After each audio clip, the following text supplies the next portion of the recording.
The Bible in your reading from the English Standard Version for April the 6th is Judges chapter 18, 19, and Luke chapter 10, verses 25 through 42. Judges chapter 18. In those days there was no king in Israel, and in those days the tribe of the people of Dan was seeking for itself an inheritance to dwell in.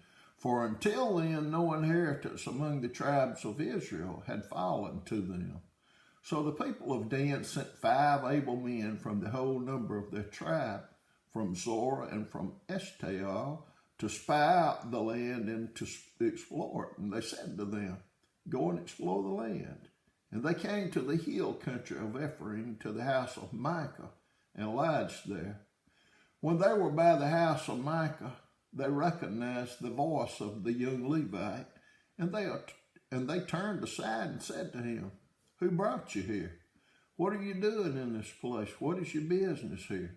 And he said to them, "This is how Micah dealt with me. He has hired me, and I have become his priest." And they said to him, "Inquire of God, please, that we may know whether the journey on which we are setting out will succeed." And the priest said to them, "Go in peace. The journey on which you go is under the eye of the Lord."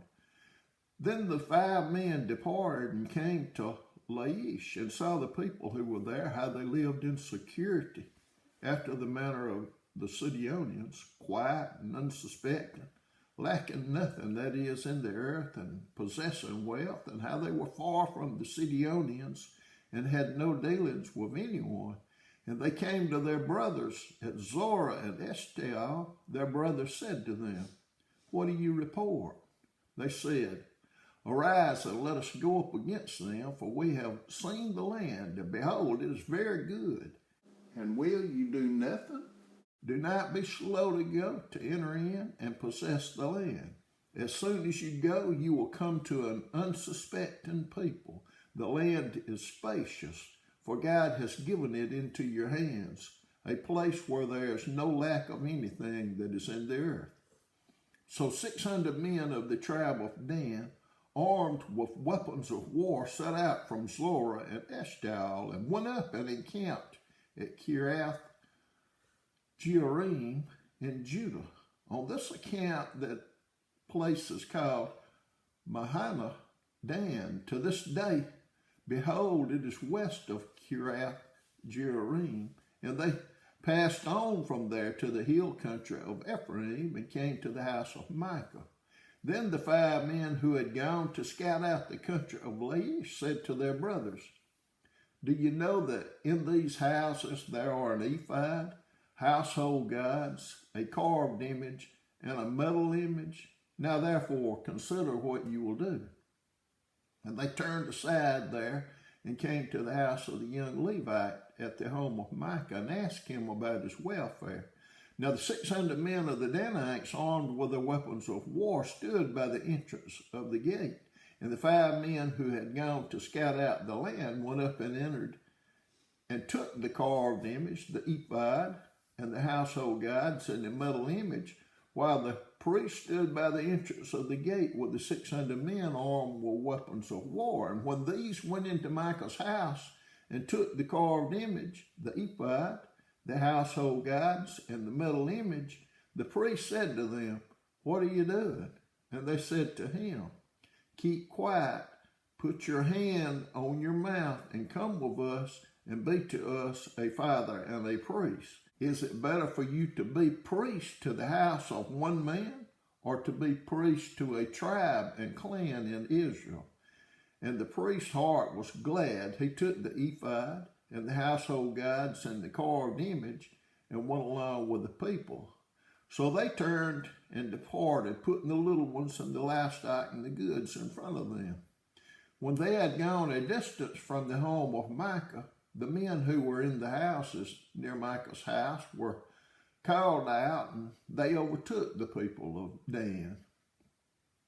And they shouted to the people of Dan, who turned around and said to Micah, "What is the matter with you, that you come with such a company?" And he said, You take my gods that I made and the priest and go away, and what have I left? How then do you ask me, what is the matter with you? And the people of Dan said to him, do not let your voice be heard among us, lest anger fellows fall upon you, and you lose your life with the lives of your household. Then the people of Dan went their way, and when Micah saw that they were too strong for him, he turned and went back to his home. But the people of Dan took what Micah had made and the priest who belonged to him, and they came to Laish, to a people quiet and unsuspecting, and struck him with the edge of the sword and burned the city with fire. And there was no deliverer because it was far from Sidon, and they had no dealings with anyone. It was in the valley that belongs to Beth Rehob. Then they built a city and lived in it. And they named the city Dan after the name of Dan, their ancestor who was born to Israel. But the name of the city was Laish at the first. And the people of Dan set up the carved image for themselves. And Jonathan, the son of Gershom, son of Moses, and his sons were priests to the tribe of the Danites until the day of the captivity of the land. So they set up Micah's carved image that he made as long as the house of God was at Shiloh. Judges chapter 19. In those days, when there was no king in Israel, a certain Levite was sojourning in the remote parts of the hill country of Ephraim, who took to himself a concubine from Bethlehem in Judah. And his concubine was unfaithful to him, and she went away from him to her father's house at Bethlehem in Judah, and was there some 4 months. Then her husband arose and went after her to speak kindly to her and bring her back. He had with him his servant and a couple of donkeys. And she brought him into her father's house, and when the girl's father saw him, he came with joy to meet him. And his father-in-law, the girl's father, made him stay, and he remained with him 3 days. So they ate and drank and spent the night there. And on the 4th day they arose early in the morning, and he prepared to go. But his girl's father said to his son-in-law, strengthen your heart with a morsel of bread, and after that you may go. So the 2 of them sat and ate and drank together, and the girl's father said to the man, be pleased to spend the night, and let your heart be merry. And when the man rose up to go, his father-in-law pressed him till he spent the night there again. And on the 5th day he arose early in the morning to depart, and the girl's father said, strengthen your heart and wait until the day declines. So they ate, both of them. And when the man and his concubine and his servant rose up to depart, his father-in-law, the girl's father, said to him, behold, now the day has waned toward evening. Please spend the night. Behold, the day draws to its close. Lie cheer and let your heart be merry. And tomorrow you shall arise early in the morning for your journey and go home. But the man would not spend the night. He rose up and departed and arrived opposite Jebus, that is, Jerusalem. He had with him a couple of saddled donkeys, and his concubine was with him. When they were near Jebus, the day was nearly over, and the servant said to his master, come now, let us turn aside to the city of the Jebusites and spend the night in it. And his master said to him, we will not turn aside into the city of foreigners who do not belong to the people of Israel, but we will pass on to Gibeah.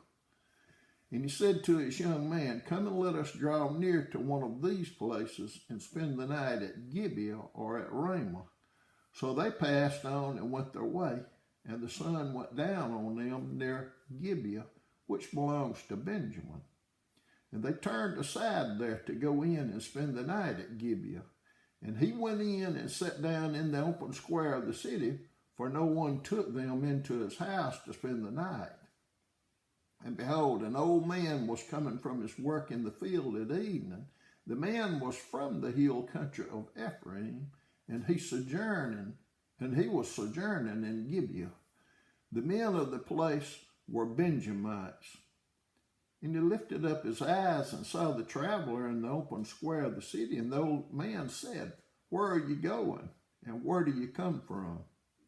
And he said to him, We're passing from Bethlehem in Judah to the remote parts of the hill country of Ephraim, from which I come.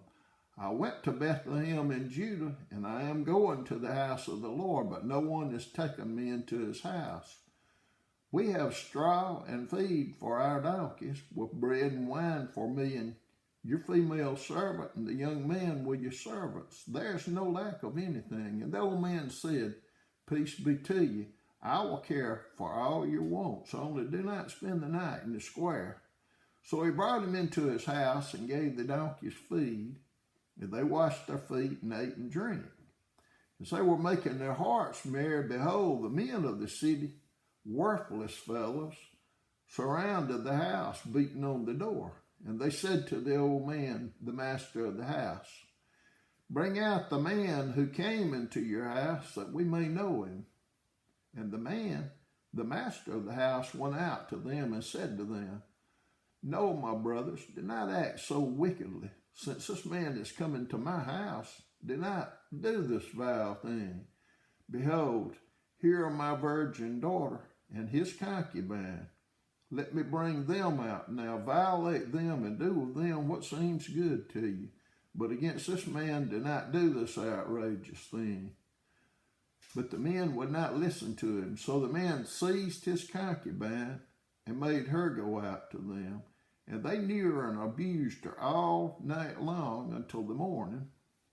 And as the dawn began to break, they let her go. And as the morning appeared, the woman came and fell down at the door of the man's house where her master was until it was light. And her master rose up in the morning, and when he opened the doors of the house and went out to go on his way, behold, there was his concubine laying at the door of the house, with her hands on the threshold. He said to her, Get up, let us be going. But there was no answer. Then he put her on the donkey, and the man rose up and went away to his home. And when he entered his house, he took a knife, and taking hold of his concubine, he divided her limb by limb into 12 pieces, and sent her throughout all the territory of Israel.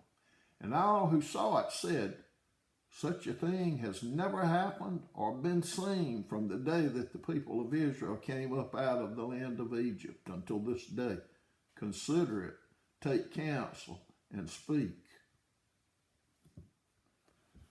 Luke chapter 10, verses 25 through 42. And behold, a lawyer stood up to put him to the test, saying, Teacher, what shall I do to inherit eternal life? And he said to him, What is written in the law? How do you read it? And he answered, You shall love the Lord your God with all your heart, and with all your soul, and with all your strength, and with all your mind, and your neighbor as yourself. And he said to him, You have answered correctly. Do this, and you will live. But he, desiring to justify himself, said to Jesus, And who is my neighbor? Jesus replied, A man was going down from Jerusalem to Jericho, and he fell among robbers who stripped him and beat him and departed, leaving him half dead. Now by chance a priest was going down that road, and when he saw him, he passed by on the other side. So likewise a Levite, when he came to the place and saw him, passed on the other side.